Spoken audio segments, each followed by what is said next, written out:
Assalamualaikum warahmatullahi wabarakatuh.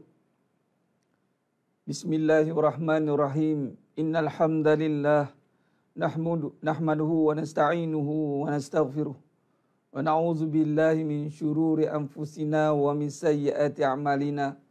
May yahdihillahu fala mudhillalah wa may yudlil fala hadiyalah. Asyhadu an la ilaha illallah wahdahu la syarikalah. Wa ashhadu anna Muhammadan abduhu wa rasuluh. Allahumma salli ala Muhammad wa ala ali Muhammad. Rabbi yassir wa la tu'assir, Rabbi tammim bil khair. Rabbi shrah li sadri wa yassir li amri wa hlul 'uqdatam min lisani yafqahu qawli. Allahumma aftah alaina hikmataka wa anshur alaina min khazain rahmatika ya arhamar rahimin. Wallahu allazi la ilaha illa huwa alimul ghaibi wasyahada huwa rahmanur rahim. Wallahu allazi la ilaha illahu al-malikul quddusus salamul mu'minul muhaiminul azizul jabbarul mutakabbir. Subhanallah ya amma yusyrikun. Wallahul khaliqul bari'ul musawwiru lahul asma'ul husna. Yusabbihu lahu ma fis samawati wal arwahu wal azizul hakim. Wala hawla wala quwwata illa billahil aliyyil azim. Wala manja minallah illa ilaih. Amma ba'du. Sidang jemaah, sidang penonton, para ejen-ejen kebenaran, pujuang-pujuang kebenaran, muslimin dan muslimat, hadirin dan hadirat. Para tetamu-tetamu Allah yang jemput untuk menghadiri secara maya kuliah pengajian online kita. Mudah-mudahan kita semua tergolong dalam golongan hamba-hambanya yang benar-benar bersyukur. Amin ya rabbal alamin. Alhamdulillah, summa alhamdulillah ala kulli ni'mah. Pertama mula dan selama-lamanya manjatkan syukur kepada Allah Azza wa Jalla dengan sebenar-benar pujian. Kita panjatkan kepada Allah SWT. Kita kembalikan seluruh pujian kita kepada Allah SWT. Tugas kita adalah untuk memuji Allah. Allah jadikan kita ini untuk menyatakan kebesaran Allah dalam setiap pergerakan hidup kita dan setiap sendi-sendi kehidupan kita. Seluruhnya itu fi kulli lamhatin wa nafasin bi'adadi kulli ma'lumila. Setiap hala nafas kita itulah mestilah disertai, diselangi, dihiasi, disulami dengan puji-pujian kepada Allah Azza wa Jalla. Kerana itulah matlamat kajian kita itu untuk illa liya'budun, sembah Allah.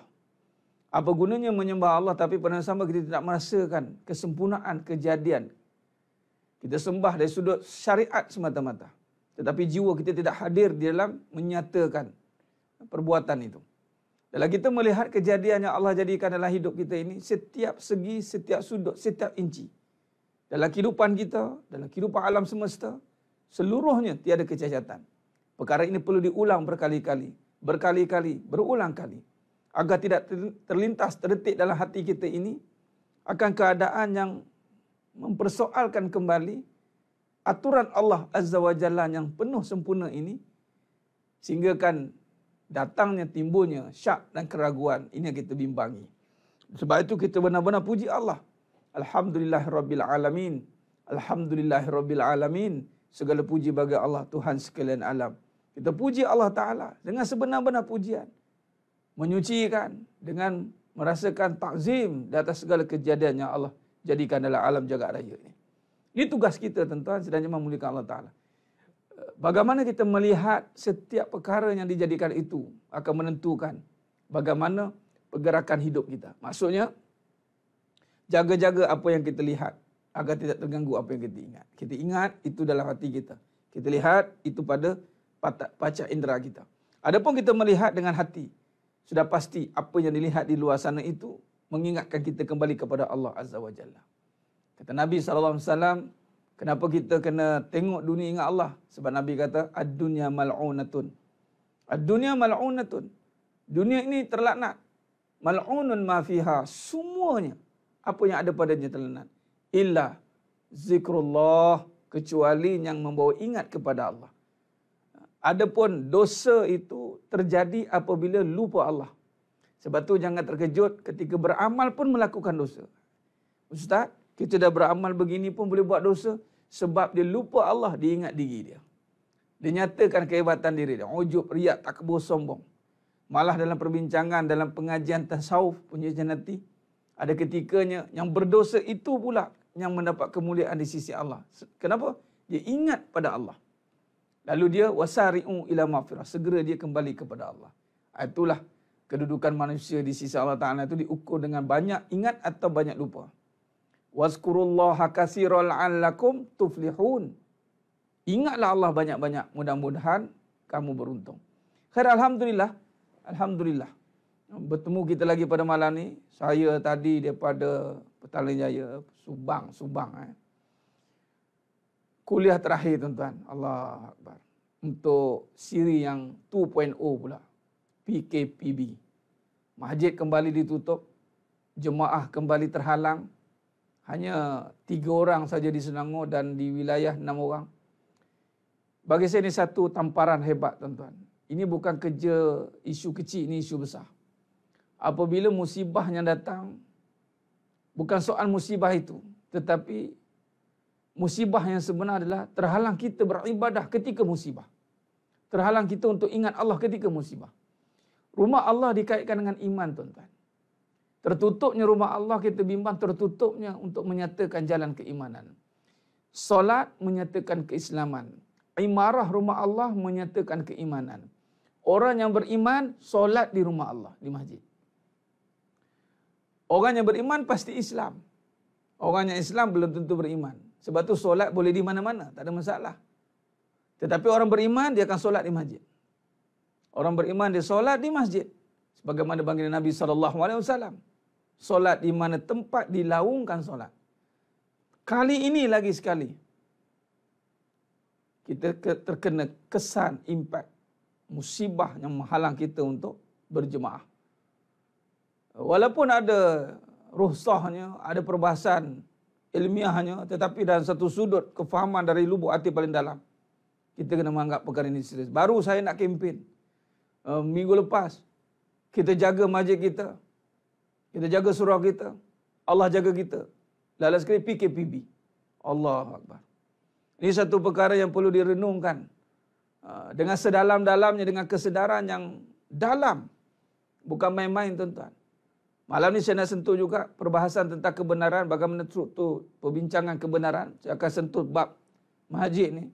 Supaya ini tamparan pertama. Hari pertama ni, malam ni. Besok berat di hati untuk kunci balik masjid Allah. Ini satu perkara yang perlu difikirkan dengan begitu mendalam. Bukan mengambil mudah akan keadaan masjid kita. Kalau peringkat pertama mungkin kita boleh terima. Sebab first time kita kena. Tapi ini kali kedua kena lagi sekali. Ini perkara yang perlu difikirkan dan direnungkan dan dimuhasabahkan, diinsafkan. Kerana kita bimbang ia menjadi petanda kelemahan umat di akhir zaman. Apabila masjid ditutup. Allahu Akbar. Petanda untuk bangkit bebasnya umat Islam di akhir zaman adalah membebaskan Baitul Maqdis. Tapi bagaimana dengan keadaan situasi kita sekarang ni? Kita masih belum bebas lagi sepenuhnya untuk mengendalikan mu'imarahkan masjid. Kembali terkurung, terperangkap kita dengan musibah ini. Allahu Akbar. Tadi pun bila mulakan mukaddimah kuliah tadi pun datang suasana yang tak boleh nak digambarkan tuan-tuan. Apabila tempat jatuh cinta kita tu di masjid. Bayangkan terpisah kita daripada tempat yang kita cinta itu, terpisah.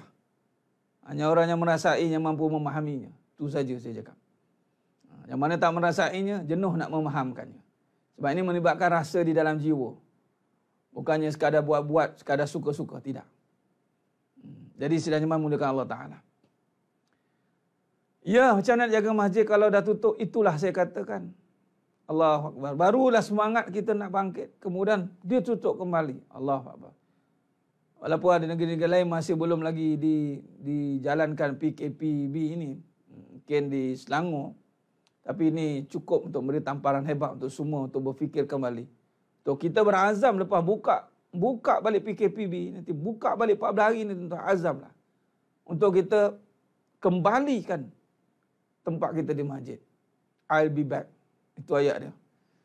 Dalam bahasa Jawa dia begitu. Saya kembali semula. Dan saya akan rungkaikan nanti apa kalangan kebenaran berkaitan dengan masjid. Tuan, wallahi. Saya akan susun satu persatu hujah kejap lagi. Wallahi tuan-tuan tidak akan tinggalkan masjid lepas ni. Ini satu perkara yang kritikal sebenarnya. Kalau saya rungkaikan satu persatu nanti. InsyaAllah.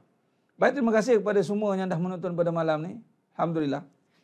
Baik, kita akan sambung perbahasan kita pada malam ni. Dalam tertib ataupun kaedah susun atur bagaimana kita nak berbicara kebenaran, tertib dia. Bagaimana kita nak berkata dengan kebenaran, yang ini menyatakan kebenaran apa yang kita perlu lakukan. InsyaAllah. Baik, Alhamdulillah.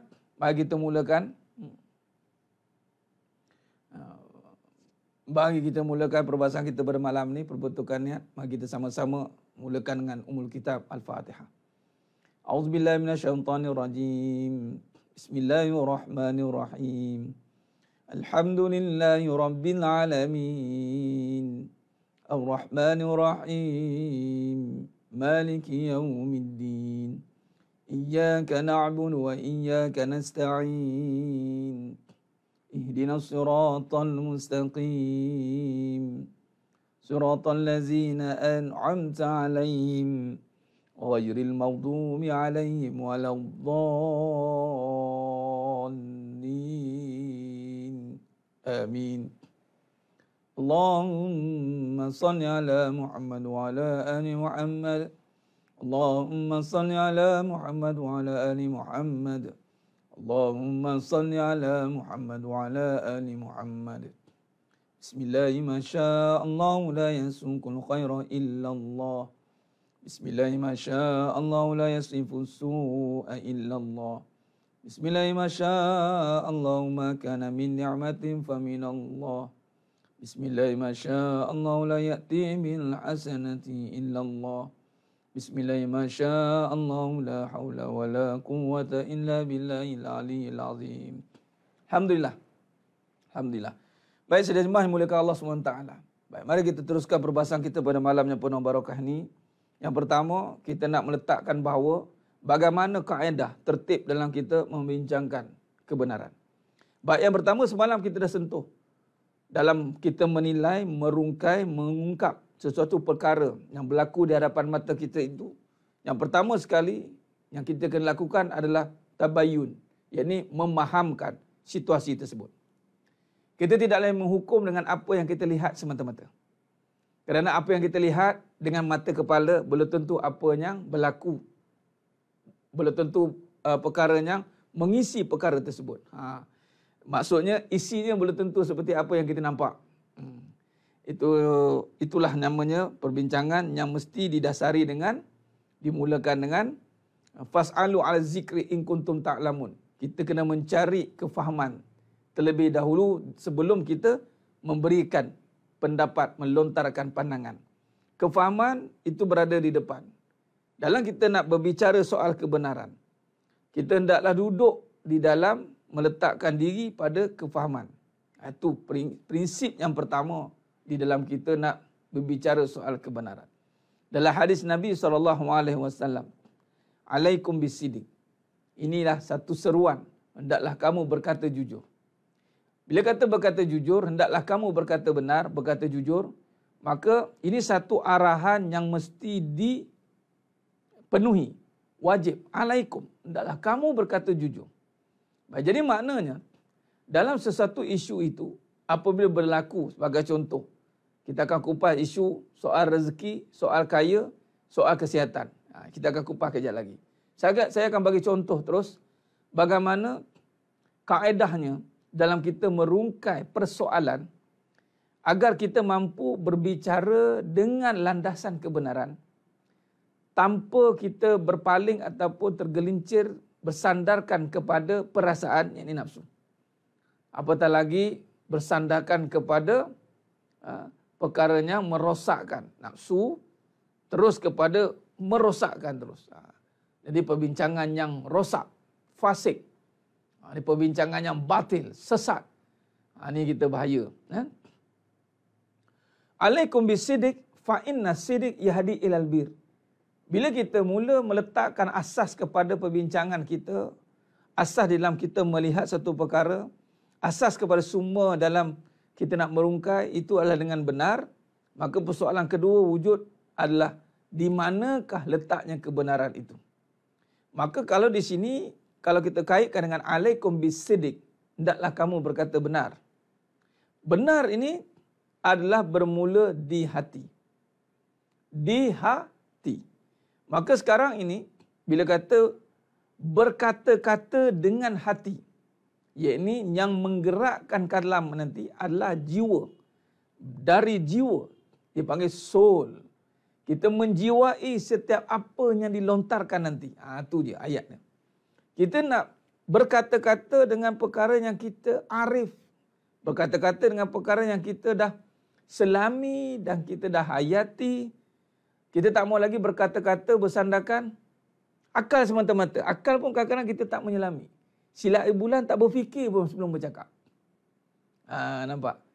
Sebab tu kadang-kadang kalau kita lihat mulut ini duduk di antara kepala, nanti akal, ini nisbahnya akal lah, fikiran. Hati. Di antaranya, nampak dijaga oleh dua elemen. Akal, hati. Baik. Akal ni pula bukan dibicarakan begitu saja. Akal ni mesti dimulakan dengan hati. Hati dimulakan dengan apa? Iman. Nampak proses dia? Maknanya, bila kita nak berkata dengan hati, bukan bercakap suka hati. Kena faham tu. Bukan berkata-kata sesuka hati. Tak boleh. Kita tidak boleh berkata-kata sesuka hati. Kita kena berkata-kata berhati-hati. Berhati-hati. Kita kena berkata-kata. Dia tak boleh diam. Apatah lagi setelah datangnya kebenaran di dalam hati, kemudian kita sembunyikan kebenaran, dan ini dilarang oleh agama. Wa taqtumul haqqa wa antum ta'lamun. Kamu sembunyikan kebenaran setelah kamu mengetahuinya. Sebab tu kita tidak boleh berkata-kata sesuka hati, malah kita kena berkata-kata dengan berhati-hati. Maknanya di sini kalau kita lihat dalam susunan kebenaran, susunan atau tertib. Baik, dalam kita berhadapan dengan situasi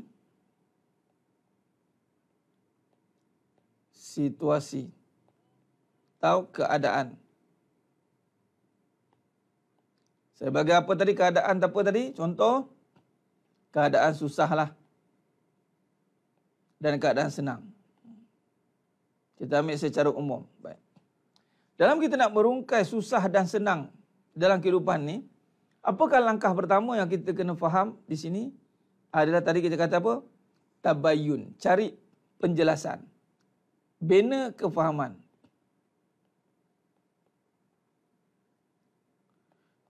Kefahaman dipanggil tabayyun.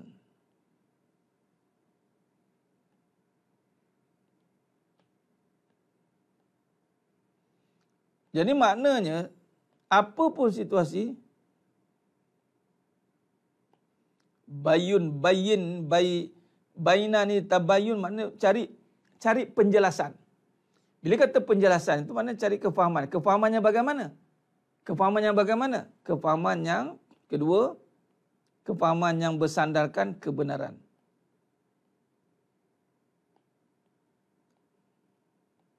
Baik, yang kedua, kefahaman yang bersandarkan kebenaran. Baik.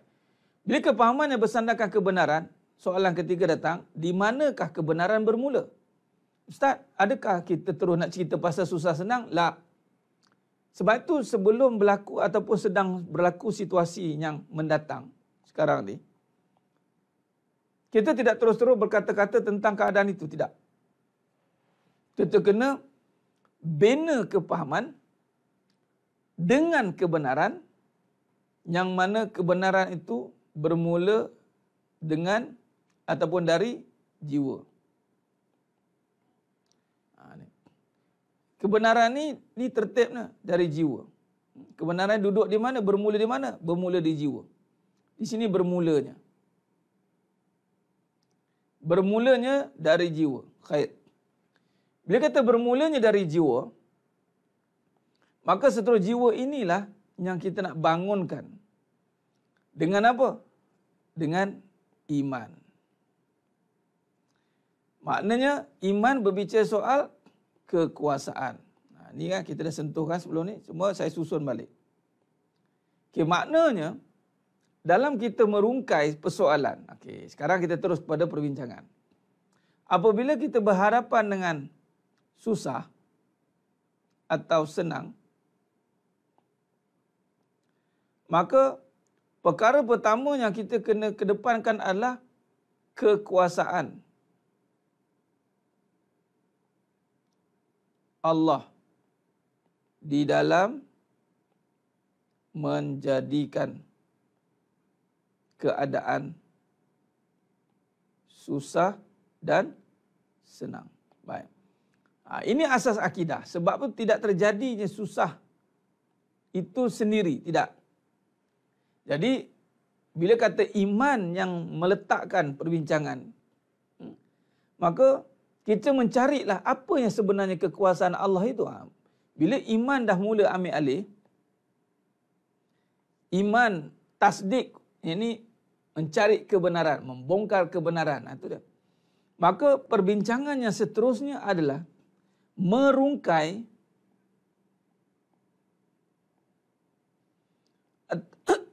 atau memahami, menghayati atau menyelami, memahami, merungkai, memahami, menghayati, menyelami. Ini semua bahasa hati lah, ni bahasa jiwa. Tentang kuasa Allah pada kesusahan. Tuan-tuan. Ini saya sentuh dah ni, kita susun balik. Sebab itu, dalam apa je situasi, bila kata merungkai, memahami, menghayati, menyelami tentang kuasa Allah pada kesusahan, barulah kita boleh relatekan balik pada perbincangan kita yang sebelum ni. Sebab itulah ketika Nabi SAW berada dalam masalah, question, yakni Nabi mencari tentang erti kehidupan di Gua Hira.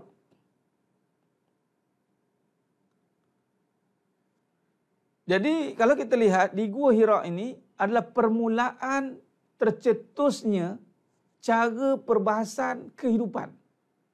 Kenapa? Di Gua Hira inilah Allah mengajar Nabi SAW melalui perantara Jibril AS dengan Bismillah. Saya selalu ulang, ini anchor dia. Iqra. Maknanya bila kata Iqra bismi rabbikal ladzi khalaq, maka iman mengambil alih perbincangan mengatakan bacalah dengan nama Tuhanmu yang menjadikan susah. Itu ayat dia. Tuhan yang mana? Allah yang menjadikan susah. Kita fokus kat susah dulu ya. Sebab kita tengah susah sekarang ni. Kita tengah susah sekarang ni. Mari kita fokus dulu apa yang dibicarakan tentang susah ini. Baik. Salah kita singkapi susah, kita mula akan mengalah. Salah kita menyingkapi susah, kita mula akan mengeluh. Mengalah, mengeluh, menyalah, marah-marah. Apa lagi susah? Macam-macamlah perkara mazmumah yang akan timbul melalui susah. Sebab tu ada doa Nabi SAW dikaitkan dengan fakir dan kufur. Kufr wal fakir wal kufr. Berlindung daripada kekufuran disebabkan kefakiran. Susah, contoh. Dek kerana kita gagal melihat susah ni dari Allah, lalu kita ingat susah ni sebab COVID, kita tak nampak susah ini Allah jadikan. Maka di saat Allah kembali senangkan kita dengan Allah turunkan kadar jangkitan ke boleh jangkitan, yang ini semua dah maklum. Kita tak tahu macam mana dia berjangkit. Yang ni masuk berjangkit ni, dia menerbang macam mana ke apa ke, kita pun tak tahu nak exactly. Just sekarang, protect ourselves. Pakai apa semua, mask dah, tangan semua. Sebab kita tak tahu yang mana, siapa yang berpotensi untuk menyebarkan. Sejauh mana kuman ini mampu bertahan. Sekarang ni pula cerita makin mutant lah pula, makin bercambah-cambah. So, susah-susah nak fikir. Patutnya terus balik, ya Allah engkau jadikan COVID. Semua orang faham kan? Rasanya semua orang tahu, bukan faham, tahu. Tetapi ketika Allah senangkan kita, apa kita buat? Adakah kita pergi masjid? Adakah kita solat kat masjid? Adakah kita syukur? Buat ustaz? Ya ke buat? Itu soalan dia. Sebab tu orang yang tidak nampak susah ni dari Allah, dia mula berpaling daripada Allah di saat senang. Yelah, lepas susah dia tak nampak dari Allah. Dia tak nampak susah ni Allah yang datangkan. Jadi dia hanya buat protect ourselves. Dia protect diri dia. Dia protect semualah. Dan suddenly, tiba-tiba Allah angkat kesusahan itu. Tiba-tiba kita lupa pada Allah dan kita berpaling. Dan di sinilah akan datangnya kesusahan yang bertambah-tambah. Sebab kesusahan yang bertambah? Sebab kita dah senang, susah balik. Itu nama kesusahan yang bertambah-tambah. Kalau kita ni dah memang susah sampai ke sudah, jadi tak heran sangat. Ni kita dah senang, susah balik. Walaupun dia menjadi satu rotation, kitaran kehidupan susah senang. Wallahi, sebenarnya Allah tak nak susahkan kita. Tapi disebabkan kita leka dan alpa, kita lupa ujian susah ni dari Allah. Kita tak baca pun nama Allah. Kita tak baca pun Allah yang jadikan. Kita nampak, keboleh jangkitan daripada manusia. Kita tak nampak Allah yang izinkan COVID itu hidup. Kita tak nampak. Sebab tu Allah lagi sekali tutup masjid. Tak nampak. Bila dah senang, kita tak minta Allah selamatkan kita pun. Bila dah senang, kita tak nampak pun kita nak balik ke rumah Allah balik. Bila dah senang, kita sibuk nak menjana ekonomi kita. Kita sibuk nak cover balik. Alhamdulillah sekarang ni, Allah bagi kita ni bernafas sikit. Nyari-nyari PKP terus. Sebab kes meningkat. Sebab apa gunanya ekonomi tanpa kesihatan? Besarnya kuasa kesihatan ni, Kementerian Kesihatan boleh bagi kata dua kepada sesiapa saja. Tak kisah siapa pun dia. Dan dia kena terakur dengan kesihatan itu. Siapa yang mencadangkan keluar semua ni? MKN melaksanakan. Tapi atas nasihat KKM. Besar tak kesihatan ni punya impact? Besar. Soal, siapakah pemilik kesihatan? Allah. Kalau Kementerian Kesihatan pun bagi arahan kita langgar, Kementerian Kesihatan bagi arahan kita langgar, pun kesannya macam ni, Kementerian Kesihatan kata apa? Jaga penjarakan sosial. Kementerian Kesihatan cakap apa? Pakai mask muka. Kementerian Kesihatan cakap apa? Ni marah-marah ni. Sebab apa? Tutup masjid ni. Kementerian Kesihatan cakap apa? Jangan masuk tempat yang berpotensi. Zon merah jangan masuk. Masuk juga. Kita nampak, kita langgar arahan KKM, kesan dia sekarang. Kita marah, tolong patuhi SOP, tolong patuhi SOP. Kita marah. Tapi kita lupa, di saat Allah suruh pemilik kesihatan, suruh kita buat ketaatan. Kita buat dia. Kita selamba je buat tak tahu. Pemilik kesihatan. Kementerian Kesihatan pun boleh bagi arahan dekat orang. Pemilik kesihatan, Allah Azza wa Jalla. Sihat bersamaan hidup. Sihat bersamaan hidup. Hidup milik siapa? Allah. Kalau Kementerian Kesihatan pun ada powerful untuk lancarkan PKP lah, PKPB lah, MKN pelaksana. Kesihatan dan keselamatan dua elemen yang penting. Sebab tu Nabi ajar dah. Nabi ajar dah kita doa dua ni. Tapi kita buat tak tahu ya. Doa yang Nabi kata antara doa yang sempurna. Apa dia? Allahumma inna nas'alukal afwa wal afiyah. Afwa wal afiyah. Ni afwa wal afiyah ni, afwa afiyah kesihatan, afwa keselamatan. Keampunan tu keselamatan lah. Afwa wal afiyah. Nabi ajar dah. Tapi kita itulah dia. Bila MKN bagi arahan, kita mau dengar Majlis Keselamatan Negara. Selamat. Tengok. Saya nak bagi tuan-tuan malam ni nampak betul lah dengan kebenaran. Kita geram juga ni. Keselamatan. Kesehatan. Majlis Keselamatan Negara. Kementerian Kesihatan Malaysia. Cuba tengok nama apa yang ada kat Majlis Keselamatan Negara tu. Cuba tengok nama siapa yang ada dekat Kementerian Kesihatan Malaysia ni. Nama siapa?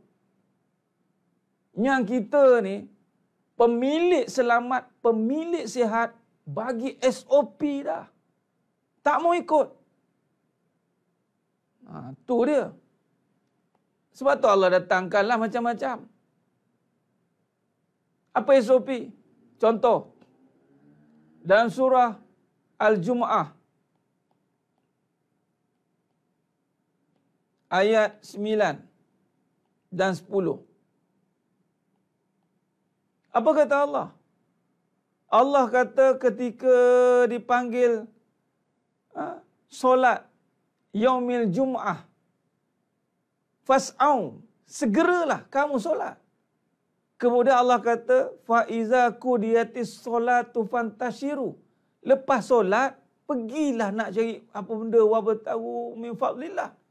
Nak sangat ambil kurniaan, pergi. Tapi SOP Allah suruh rumah Allah dulu. Hari ini, kita sebab gara-gara kita gagal melihat kekuasaan Allah itu pada masalah yang berlaku. Terang-terang Allah tunjukkan isu kita sekarang ni, kita sedang dilanda isu keselamatan dan kesihatan. Ni isu dari mana?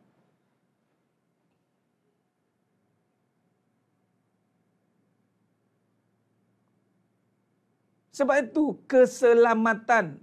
Allahumma antas salam. Allahumma antas salam. Salam, salam, salam. Sejahtera, salam. Sehah. Wal afiyah. Wal afwa wal afiyah. Afiat. Jadi maknanya, di saat kita gagal melihat isu yang sedang berlaku, kita tak nak tabayun dari mana asal-usul punca datang semua perkara, maka disitulah kita akan berkata-kata yang batil di dalam kehidupan kita. Betul tidak? Banyak kebatilan dalam kata-kata yang sedang bermain. Jadi sekarang ni, bila kita lihat kembali,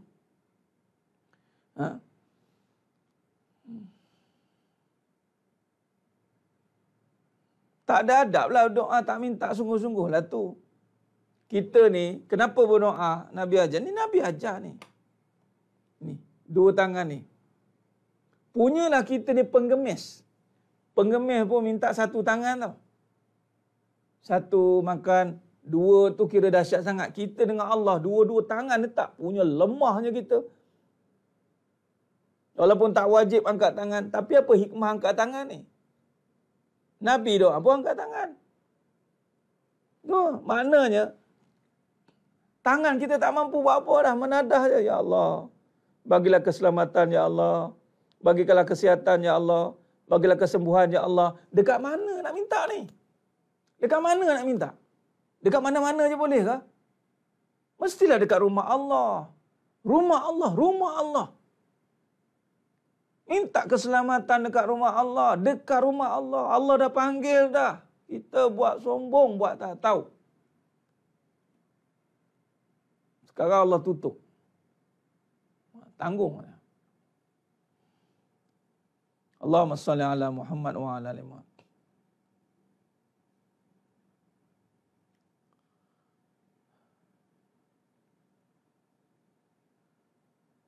Jadi sekarang ni, bila kita sedar, di sini kita, tak apalah, setiap berlaku Allah jadikan hikmah juga.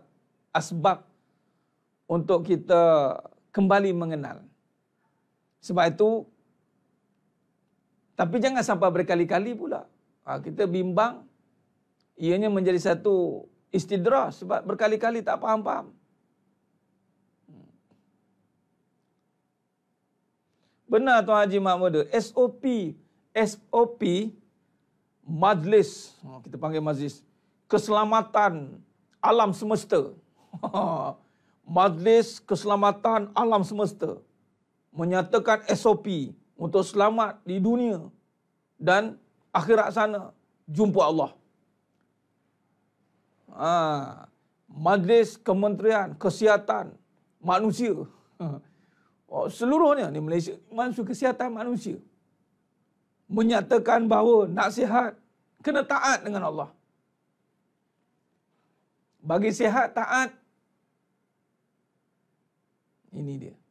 Barulah kita nampak perjalanan dia tersusun cantik, rapi, teratur.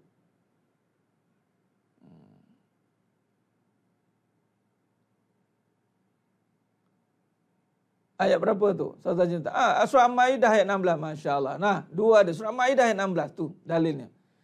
Dan Al-Quran itu menunjukkan jalan keselamatan dan kesejahteraan itu kesihatan lah. Kepada sesiapa yang mengikut keredaannya, Tuhan keluarkan mereka dari gelap gelita kufur kepada cahaya iman terang benderang. Dengan izinnya, dengannya juga Allah, yang Tuhan, menunjukkan mereka ke jalan yang lurus. Yang ni kita berbahas dengan Al-Quran. Ni dengan ayat Quran lah. Yang ni Allah suruh ikut Nabi. Ada pada Quran tu. Bismirab, kan pada ayat Quran. Iqra' bismi rabbikal lazi khalaqa. Bacalah dengan nama Tuhanmu pada kejadian. Bacalah dengan nama Allah yang menjadikan susah. Nama Allah yang mana yang menjadikan susah? Tu selamat. Tu sihat. Bukan kita sedang susah dengan keselamatan sekarang ni. Susah kita. Bukan kita susah dengan kesihatan sekarang ni. Susah tak kita? Susahlah. Apakah yang sedang menimpa kesusahan? Kesusahan apa kepada kita yang sedang menimpa ni? Kesusahan kesihatan. Kesusahan keselamatan. Baca nama Allah pada situasi itu. Maka barulah kita nampak jalan dia. Allah buka mata hati untuk kita melakukan. Nampak? Melakukan, dia panggil gerak-geri kita, af'al kita, barulah tersusun dengan rapi. Jalan yang lurus, yang tidak pergi kepada jalan yang mengundang kemukaan Allah. Allahumma salli ala Muhammad wa ala ali Muhammad. Jadi sedang jemaah memuliakan Allah Subhanahu Wa Taala. Sebab itu,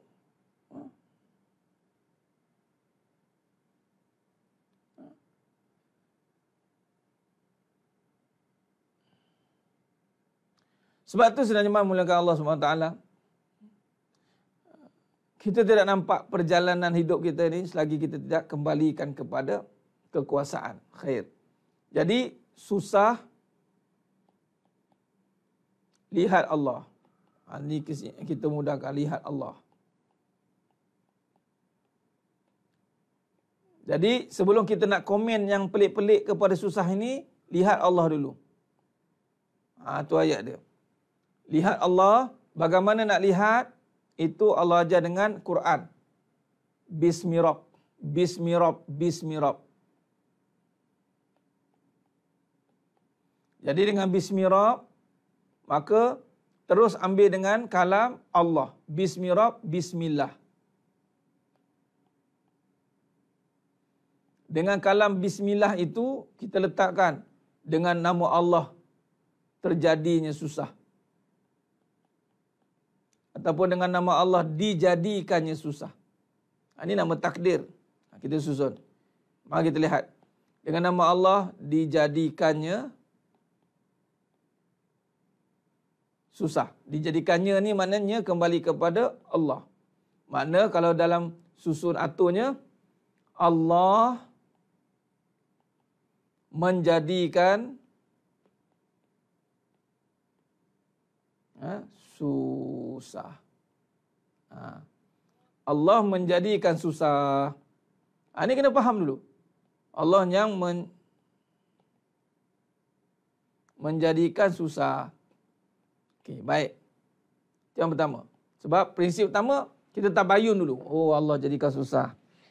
Soalan, kenapa Allah jadikan susah?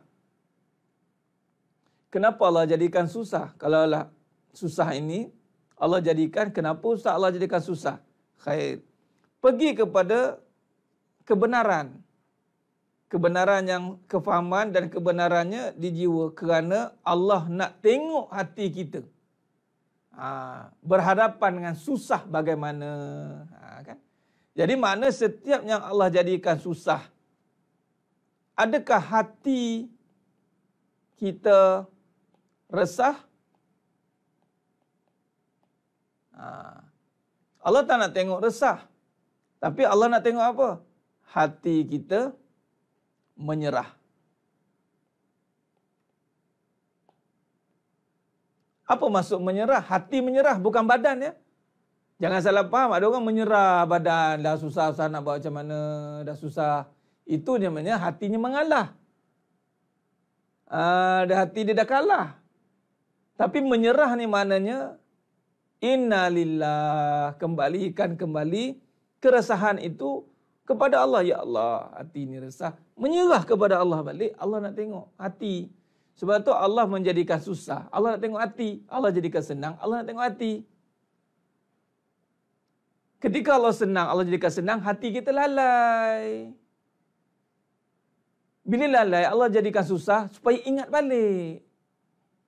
Jadi ketika senang kita ingat Allah, insya-Allah terhindar daripada kesusahan sepatutnya. Tapi dah tengah senang lalai, nak macam mana? Sekarang ni maknanya Allah yang menjadikan susah. Kenapa Ustaz Allah jadikan susah? Untuk melihat hati kita ni bagaimana. Allah nak tengok hati. Dalam hati ni ada kebenaran tidak? Tak ada kebenaran. Sebab apa? Tak ngaji. Dalam hati ada kebenaran. Dalam hati ada apa? Dalam hati ada apa? Allah nak tengok dalam hati ada apa. Sebab tu Allah jadikan susah. Sebab tu orang yang dalam hatinya ada benda, ada makhluk, ada ghairillah, ketika susah dia marah-marah. Dia mengeluh sebab dalam hati ada benda. Habislah aku, matilah aku. PKPB balik. Dia tak nampak yang masjid tutup, dia tak susah. Dia nampak habislah, payahlah. Tuan-tuan, sidang jemaah muliakan Allah Ta'ala. Kita nak tengok hati ni, ketika susah, bina yakin. Yakin apa? Susah dari Allah. Isunya apa tadi? Nak sembuh. Hati mula yakin. Sembuh, ya Allah. Aku yakin sembuh dari engkau. Nampak hati. Mula kuat. Kuat hati dah. Ditambah iman. Contoh rezeki. Jadi hati menjawab. Hati menjawab. Punca rezeki. Punca penyembuhan.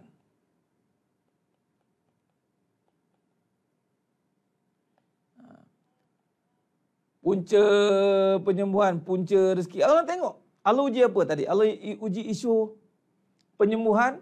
Allah uji isu rezeki. Allah uji isu apa? Kasih sayang, kekayaan, punca kekayaan. Nah, Allah nak tengok hati kita cakap apa. Maka kita jawab punca rezeki itu Allah.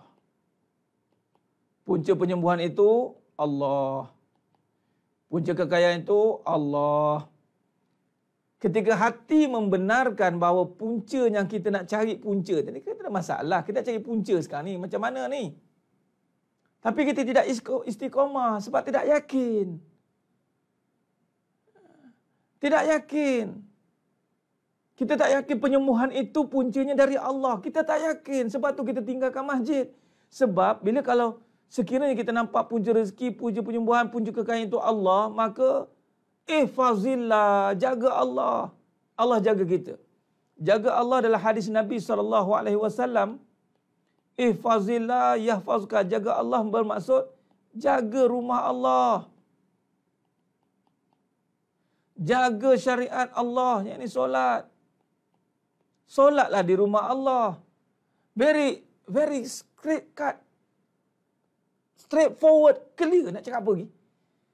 Allahumma salli ala Muhammad wa ala ali Muhammad. Solat di rumah Allah. Kalaulah kita faham punca penyembahan itu Allah. Nabi SAW dah tunjukkan dah. Para sahabat dah tunjukkan dah. Bagaimana tindak mereka meninggalkan rumah Allah tanpa sewenang-wenangnya. Tapi kita tak nampak. Kita tak nampak. Tahu punca dari Allah tapi tak yakin. Ya, tak yakin dengan kita tidak menjaga Allah punya suruhan. Apa Allah suruh? Imarahkan rumah Allah. Kita tak imarahkan rumah Allah. Kita tak solat di rumah Allah. Kita ambil mudah solat di mana-mana kita nak suka solat. Suka-suka kita nak solat kat mana-mana. Allahumma salli ala Muhammad wa ala ali Muhammad. Dan surah Baqarah 112, ya.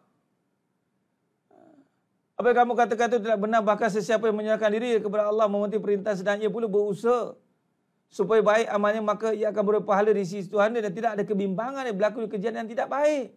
Nampak tidak? Terima kasih sahabat Jenny Tarun. Ini menyokong dari surah Baqarah 112.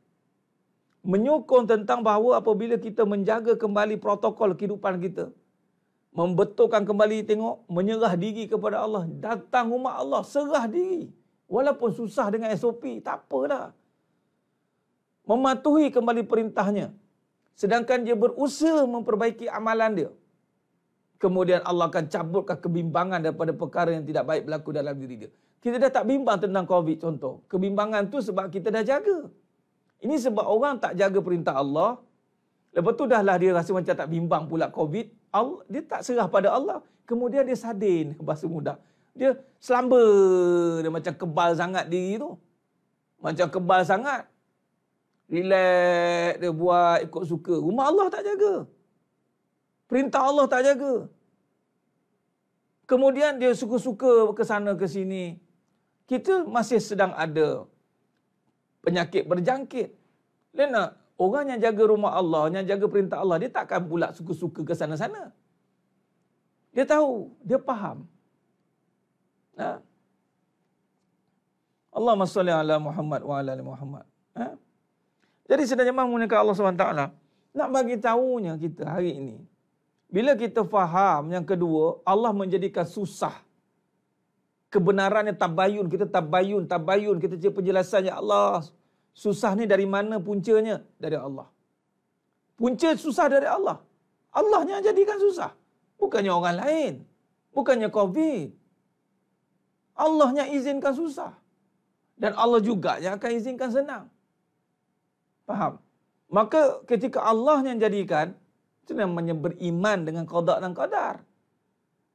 Kita bukan menyerah menyalah. Kalau dah tahu Allah yang jadikan, tak bolehlah menyalahkan Allah.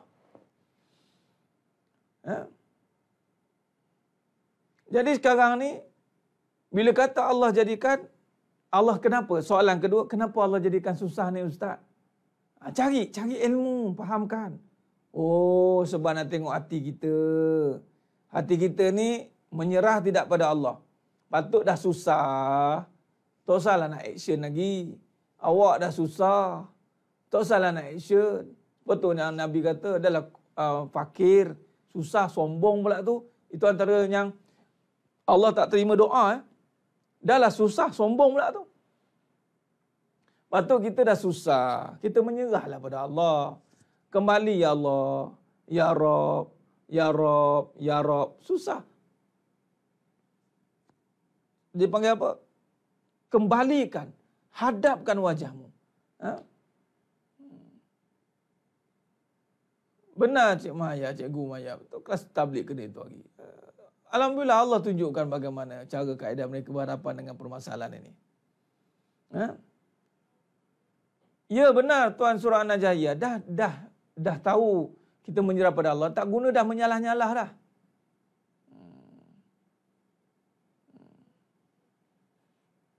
Baik, sekarang ni kita kena berazam bagi khususan penduduk Selangor, wilayah dan Sabah. Ya benar Zaujah, Tuan-puan Zaujah Abdul Kamal. Bila kata senang, dah tak ada ilmu, susah senang lupa Allah. Okay, sekarang ni, kita dah susun balik tertib bicara kebenaran. Lihat tabayun setiap kejadian. Susah, Allah jadikan. Dah susah, jangan sombong. Sombong kita ni. Jangan sombong. Sujud pada Allah. Sujud. Ustaz, saya banyak dosa. Banyak dosa itu pasti. Tapi jangan menambah-nambah dosa yang sampai tak terampun dosa yang banyak tu. Apa dia? Sombong. Sombong. Ha?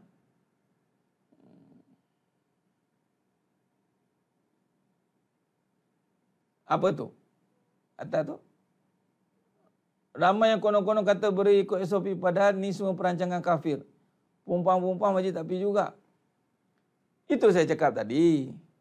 SOP yang dijadikan oleh Kementerian Kesihatan itu yang telah digaris pandukan. Ya?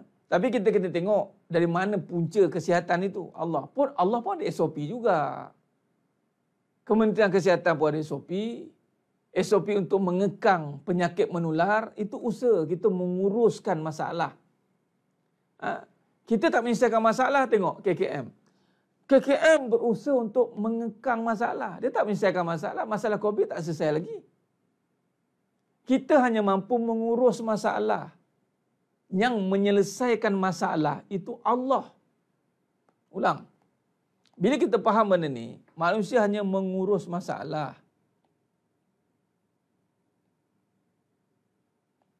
Yang menyelesaikan masalah itu Allah, pencipta masalah. Allah cipta masalah. Iya. Jadi mengurus masalah ikutlah SOP KKM kata, SOP MKN kata, ikutlah. Tak ada masalah. Sebab mengurus masalah. Masalahnya dalam bab nak menyelesaikan masalah, kita tak ada cara yang konsisten untuk supaya masalah ni diselesaikan. Apa dia? Kembali kepada SOP Allah. Sebab tu waktu tu saya tergerak dah tuan-tuan. Saya tergerak kata, tergerak satu hari tu yang saya cakap, kita jaga Allah. Kita jaga masjid kita. Sebelum ni kita duk kempen apa? Kita jaga kita. Betul tak? Lepas tu tukar, rakyat jaga rakyat. Lepas tu tukar, jaga diri sendiri. Buatlah kempen. Kita jaga masjid kita. Apa susah sangat nak jaga masjid kita? Itu penyelesaian masalah. Kita jaga masjid kita, kita jaga surau kita. Allah jaga kita. Mana maksud Allah jaga kita? Allah angkatlah musibah itu di saat kita menguruskan masalah kita. Nah, tengok sekarang. Selagi mana kita tak nampak masjid menyelesaikan masalah, selagi itulah masalah. Kita kena satu tekad macam tu. Sepatutnya bila Allah bagi peluang itu lagi, kita nampak, oh, masalah. Okey, menyelesaikan masalah itu dengan pergi masjid. Ini tak. Pergi masjid bukan menyelesaikan masalah pun. Allahu Akbar.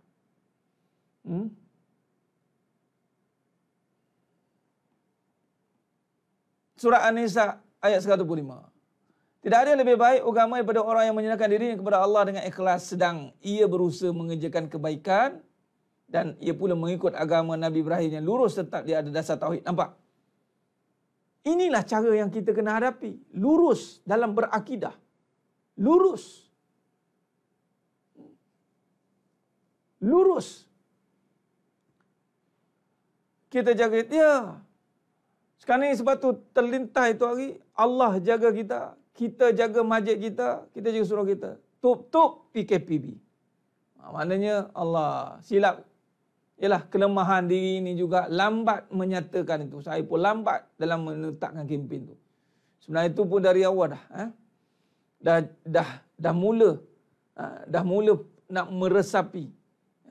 Dan bab jaga masjid ni bab iman tuan-tuan ya, bab iman. Saya seru pada semua yang menonton malam ni. Cabar diri anda semua.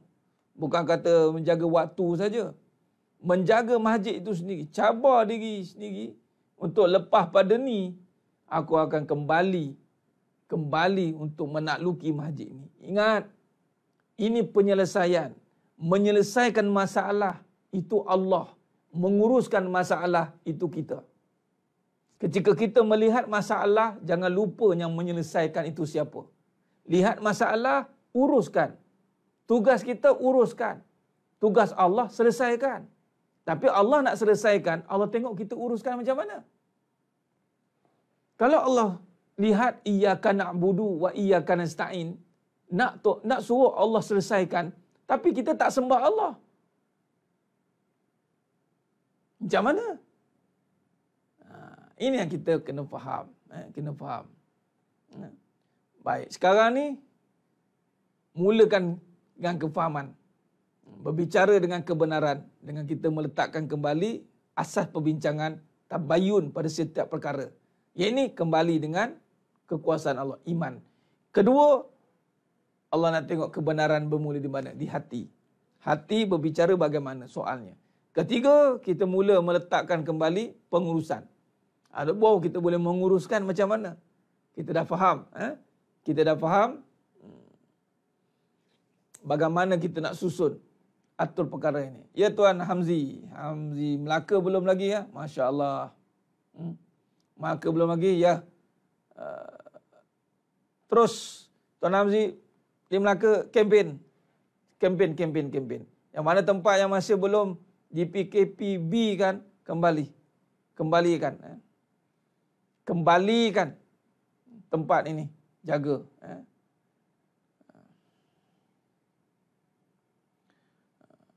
Baik, jadi sebenarnya memulakan Allah Ta'ala. Khair. Jadi kesimpulan pada malam yang penuh barakah ni.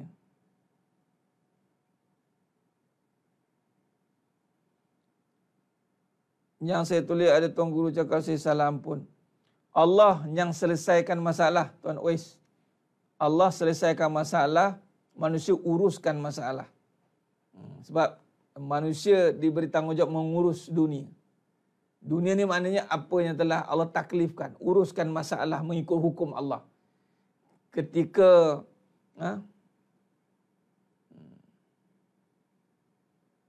apa tadi? Bawa sikit soalan. Ajari apa tadi? Ustaz ajari cara urus isteri dan anak bila mana kita sedang fokus kepada masjid. Ajari dia kefahaman Tuan Azrin. Mengurus masjid itu melibatkan penjanaan dalaman. Penjanaan dalaman. Hari ini kita melibatkan diri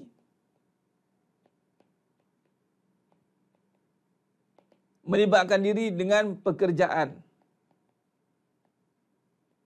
Itu pekerjaan atau perniagaan. Untuk apa? Kita nak tengok pendapatan. Ini je. Lagi lama kita dengan pekerjaan, perniagaan, lagi tinggi nilai pendapatan. Betul tidak? Orang dah faham begitulah. Melibatkan diri dengan pekerjaan, perniagaan untuk mengurus pendapatan. Soal. Pendapatan ini tidak akan berkekalan kalau tiada keberkatan.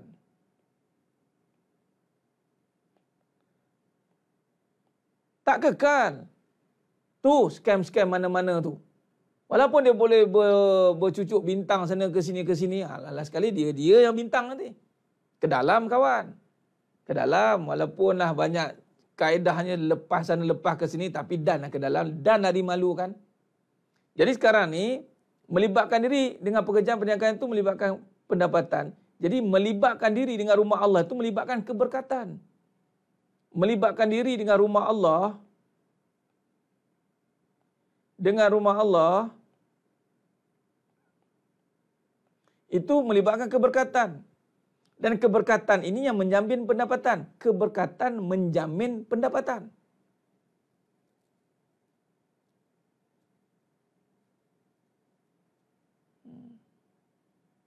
Jadi pendapatan yang banyak tanpa keberkatan yang ada, maka pendapatan itu tak ada ke mana pun pergi. Jadi bagi faham dekat isteri dengan anak-anak. Kalau awak boleh rela saya mendapat pendapatan dengan harapan kamu nak selesa hidup kat dunia, tiba-tiba bab jaga masjid kamu bising, maknanya kamu nak apa sebenarnya? Kamu nak pendapatan ini hancur. Kamu nak pendapatan ini merosakkan. Kamu nak pendapatan ini menyusahkan.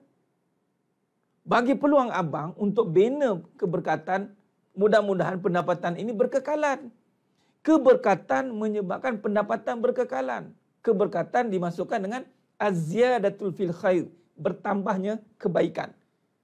Nak ke pendapatan itu akhirnya berubah perangai menjadi jahat, fasik, rosak.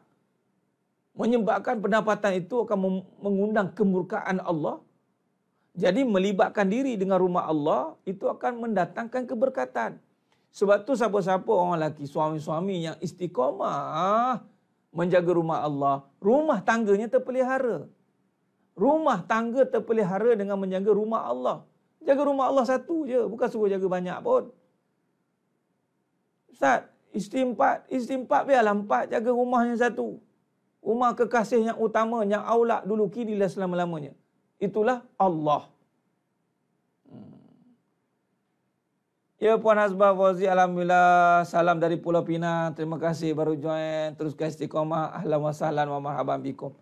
Kita sedang membincangkan tentang lisanul haq, kalam-kalam kebenaran. Boleh rujuk balik pengajian yang sebelumnya. Dalam kajian kehidupan, hakikat kehidupan, kita nak mentafsir kehidupan. Kita nak mentafsir kehidupan bersandarkan kebenaran. Ya? Allahumma salli ala Muhammad wa ala ali Muhammad. Jadi, bagi masa. Kenapa ketika kita libatkan diri dengan masjid berkira-kira? Sedangkan itu keberkatan kita. Ingat, keberkatan bukan disoal dengan berapa banyak kita dapat. Keberkatan diukur dengan sejauh mana kebaikan yang kita akan gunakan. Nah, itu bagi kefahaman. Urus isteri dengan kefahaman. Ya, Tuan Azrin. Dan semua, insyaAllah. Ya. Jadi lepas pada ni, yang mana dah PKPB ni azam balik. Ya Allah, izinkan aku kembali kepada punca keberkatan. Kalau bekerja punca pendapatan, masjid punca keberkatan.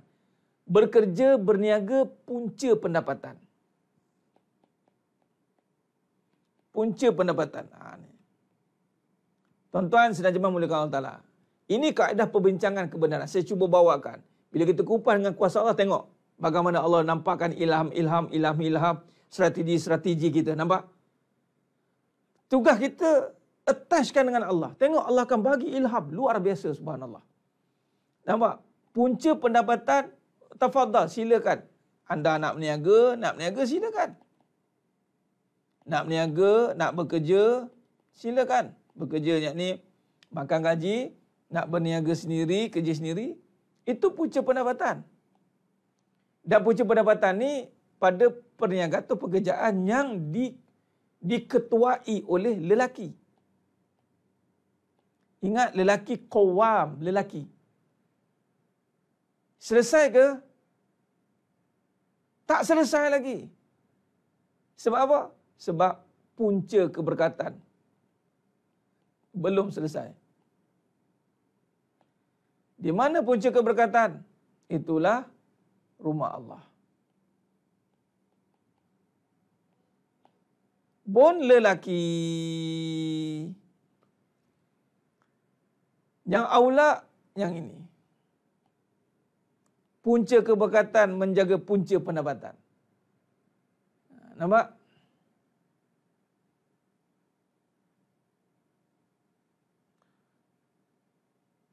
Surah At-Taubah ayat 18. Nah, innama ya'muru masajidallahi man amana billah wal yaumil akhir.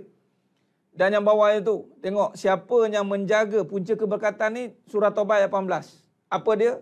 Antara punca keberkatan, tanda-tanda Allah bagi keberkatan, hilangnya ketakutan. Allah hilangkan ketakutan tu. Walam takhsha walam yakhsha illallah. Dia tidak takut melainkan hanya pada Allah. Hilangnya ketakutan. Dia tak takut, tuan-tuan. Orang yang hilang tak takut dunia ni orang berjaya, tuan-tuan. Nak berjaya jangan takut dengan dunia. Kalau takut dengan dunia kita tak ke mana-mana. Jadi nak hilangkan ketakutan itu, datang rumah Allah.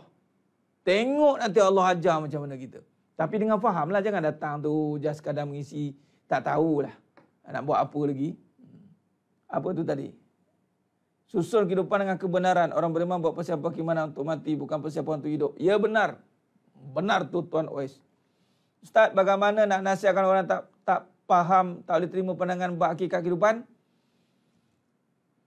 Bila kata tak faham, kita kena tunjukkan contoh supaya dia faham. Apakah contoh terbaik? Diri kita. Itu dipanggil akhlak. Tak perlu fahamkan dengan hujah. Tak perlu. Melainkan kalau dia sendiri yang nak tahu. Jadi, jadikan diri kita sebagai hujah.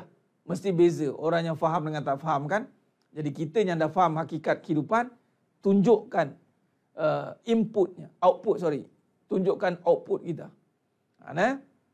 Kesan daripada kefahaman itu. Allahumma salli ala Muhammad wa ala Muhammad. Biasanya lelaki mengambil mudah tuan buat rezeki. Ya, bila ambil mudah, ini yang jadi tunggang langgang. Itu yang jadi tunggang langgang. Bab kaya, bab harta, bab rezeki, kita ambil mudah. Kita ambil mudah dengan perkara itu. Sebab tu berkat, berkat ni diukur dengan hilang ketakutan. Kalau banyak harta tapi takut habis, itu tak berkat. Kalau ada suami tapi takut kahwin lagi, tak berkat. Tu dia. Kalau ada isteri tapi takut dengan isteri, tak berkat. Yang berkat hilang ketakutan, tak takut pada dunia. Bila tak takut ni maksudnya kita mula menggerakkan dunia untuk Allah. Kita tak takut-takut nak suruh isteri tutup aurat. Kita tak takut nak suruh isteri jaga solat. Kita tak takut-takut lagi. Sekarang ni takut-takut. Bila takut-takut, kita tidak mampu menggerakkan segala surat Allah. Ya benar Tuan Haji Mak Muda, gedung dia. Punca keberkatan. Baik, jadi sidang jemaah mulia Allah Ta'ala, khair, saya kira cukup setakat tu, 11.25 dah. Ni nak habis dah nak melaburkan tirai PKPB 1201, maka bermulalah episod 14 hari PKPB. Tadi pun tengok di Keluarto di Jerutong tu dah mula ada, wallahualam dia dah pasang ke tidak. Jadi tak apa, saya kira cukup setakat tu. Kita sambung pada siri yang berikutnya. Setakat ini kita maintain dulu waktu yang ada. Kalau ada penambahan jadual, saya akan maklumkan memandangkan maghrib dah tak ada kuliah buat masa sekarang. Mungkin saya akan tumpu pada online saja. Mungkin saya akan tambah, saya akan maklumkanlah.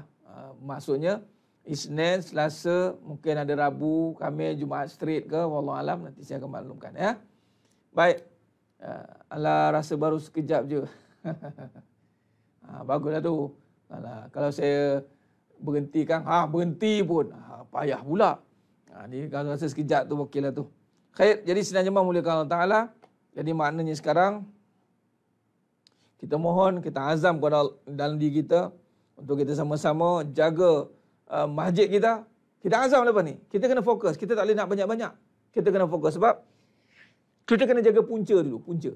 Kat mana punca datangnya keberkatan, kemudahan, keselamatan, kesihatan, rezeki masjid? Khair. Lepas pada ni, azam. Setiap kali solat di rumah nanti, azam, ya Allah, aku nak kembali menjaga masjid rumah Engkau, ya Allah. Azam, setiap orang yang menonton malam ni, azam, tolong. Saya seru pada semua yang menonton malam ni. Azam. Azamlah setiap kali lepas solat, azam. Ya Allah, aku nak jaga rumah Engkau lepas ni, ya Allah. Tolong, pilih aku. Tolong. Isteri-isteri, tolong doakan suami-suami jadi penjaga rumah Allah. Udahlah jaga isteri dia. Udah. Suruh bang. Abang jaga rumah Allah, bang. Abang jaga kekasih abang yang utama, bang. Saya ni secondary. Kekasih saya yang utama pun Allah. Abang. Galakkan suami ke saudara. Jangan lagi kita nak pelikihkan suami ke.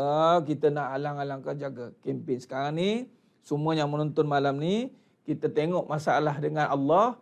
Ini Allah yang menjadikan punca kepada penyelesaian itu daripada Allah. Azam lepas pada ni, setiap kali 14 hari dalam Jumaat dah tak ada ni. Lagi sekali kita diuji dengan solat Jumaat tak ada. Allahu Akbar. Kita ingat dah tak ada, dah selesai. Lagi sekali Allah uji. Jumaat tak ada. Tak tahulah kalau keluar SOP baru daripada pihak majlis agama ke, kita sultan ke, wallahualam. Adapun kita berharap bahawa Allah bantu kita. Jadi tolong azam dulu setiap orang yang menonton malam ni, azam untuk jaga lepas pada nak jaga masjid. Nak jaga rumah Allah supaya Allah jaga kita. Udah jaga rumah sendiri tu. Dah lama sangat kita menjaga rumah sendiri. Jaga orang rumah tak terjaga pun. Sekarang ni kita jaga rumah Allah. Orang perempuan jagalah rumah masing-masing. Udahlah tu nak ke sana ke sini tu. Nyibuk kadang tu. Kurang-kurangkan, downsize. Kurang-kurangkan pergerakan. Nak kena ajar dengan COVID baru kurang-kurangkan pergerakan. Sedangkan orang perempuan keluar, hanya ada sebab yang tak boleh dielakkan je baru keluar. Bukan suka-suka keluar. Tapi kalau tak faham, Allah datangkan penyakit.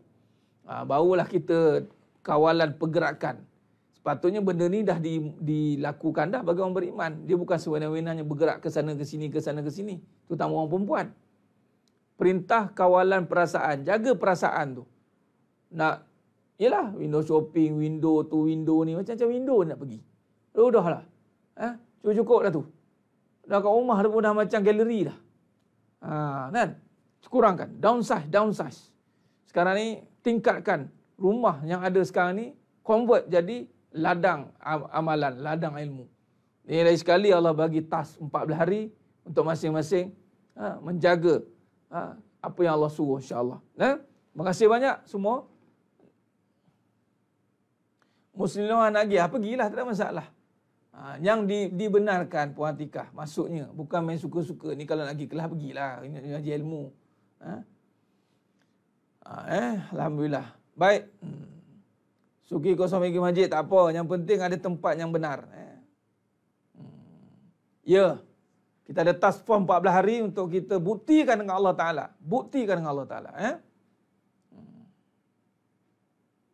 Baik, insyaAllah.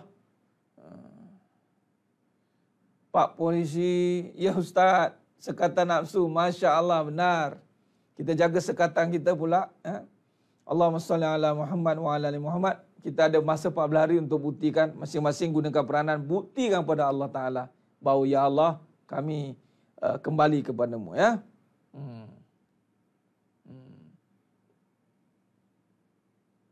Baik, insyaAllah. Sunyilah mall. Tak apalah, dah jenuh dah bising sunyi. Bagi dia rehatlah mall tu. Kan? Bagilah dia rehat. Nak pergi-pergilah juga. Tapi itulah. Fikir-fikirkanlah sekarang ni. Macam-macam benda yang kita perlu letakkan kembali kepada keadaan yang sebenar. Ya? InsyaAllah. Khair, terima kasih banyak atas perhatian yang diberikan. Mudah-mudahan kita bertemu lagi pada siri yang berikutnya, insyaAllah. Kita bertemu pada siri yang akan datang. Maaf Ustaz, esok ada kelas. Khair, saya akan maklumkan. Kalau ikut jadual tak ada. Besok hari apa? Khamis. Esok hari Khamis. Besok kan ada jadual. Ya. Esok Rabu. Okey. Ikut jadual macam biasa. Masih maintain. Kalau ada perubahan, kita akan maklumkan, insyaAllah. Khair, terima kasih banyak. Saya akan maklumkan besok, insyaAllah.